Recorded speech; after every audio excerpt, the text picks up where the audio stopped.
नमस्कार दोस्तों, Sangeeta dot Rinku ji YouTube channel में आप सबका एक बार फिर स्वागत है। मैं एक नई और सच्ची घटना के साथ एक बार फिर आप सबके बीच हाजिर हूँ। दो लोग एक बाइक पर सवार होकर के एक सोसाइटी में घुसते हैं और लगभग 1 घंटा तक उस सोसाइटी का रेकी करते हैं। रेकी जब अच्छी तरीके से हो जाती है तब वह लोग एक घर में घुसते हैं और फर्स्ट फ्लोर पर चढ़ जाते हैं।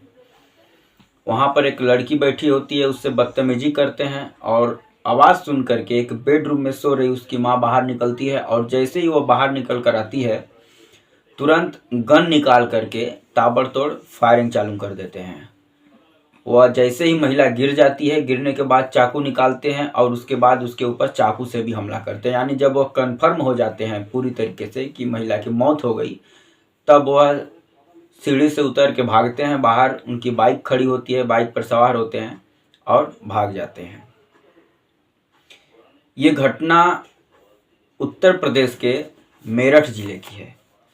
मेरठ ज़िले में एक रोहटा रोड स्थित नारायण गार्डन सोसाइटी है, उसी सोसाइटी की ये घटना है। 8 दिसंबर 2025 की ये घटना है। ये महिला जिसकी हत्या हुई है उस महिला का नाम है सोहन बारी। सोहन बारी के एक बेटा का नाम है निशांत और बेटी का नाम है निशा, और यह भोला ग्राम सभा की 2 बार प्रधान भी रह चुकी हैं। 8 दिसंबर दिन बुधवार को वह अपने बेटी के जो है कि घर गई हुई थी। इनकी बेटी जिसका नाम निशा है उसकी 10 साल पहले शादी हो चुकी थी दीपक नाम के एक व्यक्ति से, जो कि मोदी नगर के पतला गांव निवासी था। अभी 1 साल पहले वह अपने पति से जो है कि प्रॉपर्टी विवाद को लेकर के कुछ अनबन होती है और वह जो है कि अपने पति का घर छोड़ करके निशा जो होती है वह इसी रोहटा रोड स्थित नारायण गार्डन कॉलोनी में आकर रहने लगती है। जो ये फ्लैट है ये सोहन बेरी ने ही खरीद कर अपने बेटी को दी थी और उसी घर में आकर के वह 8 दिसंबर से 2 दिन पहले यानी 6 दिसंबर को वह आकर के अपनी बेटी के साथ रहती हैं और 8 दिसंबर को उनकी हत्या कर दी जाती है। 2 नकाबपोश आते हैं, एक हेलमेट लगाया हुआ था और दूसरा जो है कि साल से अपना पूरा जो है कि फेस को कवर किया हुआ था। वह सीढ़ी से चढ़ के फर्स्ट फ्लोर पर जाते हैं। जो बेटी निशा है वह बैठी होती है अपने बेटों के साथ, उससे बदतमीजी करने लगते हैं। चिल्ली चिल्ला सुन करके जो सोहन बेरी हैं वह फ्लैट में मतलब रूम में सोई होती हैं। वह निकल करके जब बाहर आती हैं तो बिना कुछ पूछे बिना कुछ जांचे सीधे गन निकाल के वो फायर कर देते हैं सोहन बेरी के ऊपर और वह गिर पड़ती हैं। उसके बाद चाकू निकाल के चाकू से भी उनके ऊपर हमला कर देते हैं और जब पूरी तरीके से कन्फर्म हो जाते हैं हमलावर कि इसकी मृत्यु हो गई तो वह भाग जाते हैं। अब जैसे इस घटना की जानकारी सोसाइटी के और लोगों को होती है, भीड़ जुट जाता है। इधर बेटी जो है कि चीख पुकार मचाती है। इतना में कोई पुलिस को फ़ोन कर देता है। पुलिस की टीम पहुंचती है। जो उनकी डेड बॉडी है, जो लाश है, उसको पोस्टमार्टम के लिए भेज दिया जाता है।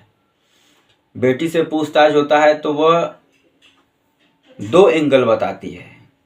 जो बेटा है निशांत, उसका ऋषिकेश में स्क्रैप का फैक्ट्री है और उसके जो पार्टनर हैं उसके साथ भी जो है कि विवाद लोगों का चल रहा है पिछले कई सालों से, लगभग 4 करोड़ रुपए को लेकर के।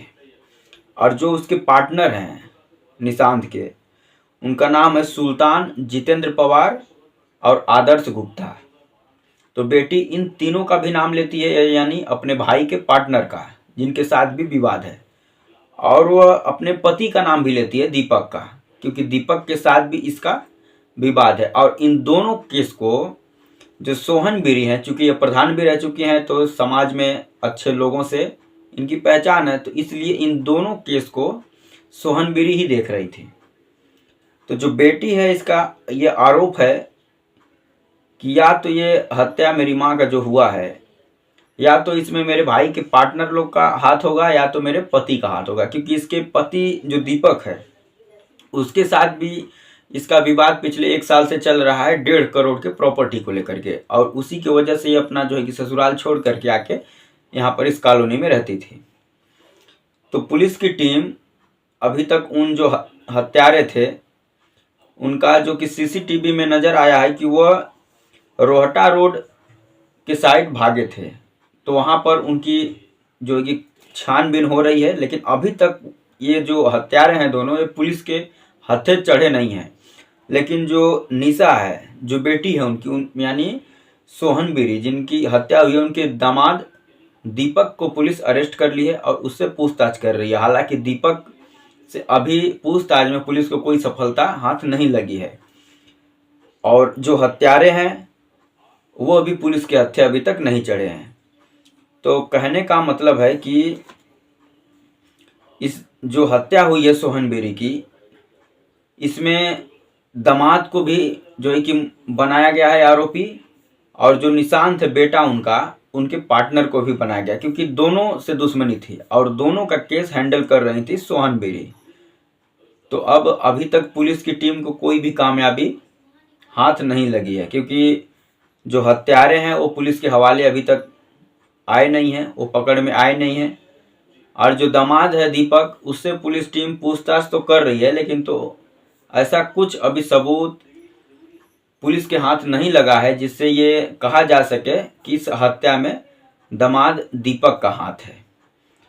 तो आगे का जो भी जानकारी होगा, जो भी अपडेट होगा मेरठ पुलिस के हवाले से, आप सबको अगले वीडियो में अपडेट किया जाएगा। तो यही रही आज की सच्ची घटना कि एक महिला की 2 नकाबपोश घर में घुसकर हत्या कर देते हैं, और आरोप लगता है दामाद के ऊपर और बेटा जो है निशांत उसके पार्टनर के ऊपर। लेकिन कोई भी पुलिस को अभी क्लू नहीं मिला है, ना ही उसके पार्टनर के जो है कि थ्रू ऐसा कुछ सबूत मिला है पुलिस को कि हाँ उन्हीं ने हत्या करवाई होगी या की है, या इधर दामाद जो है दीपक, इसके भी खिलाफ कोई सबूत नहीं मिला है। यानी अभी तक ये केस जो है ब्लाइंड केस ही है। अभी मेरठ पुलिस को कुछ समझ में नहीं आ रहा है कि हत्या इनकी हुई क्यों है।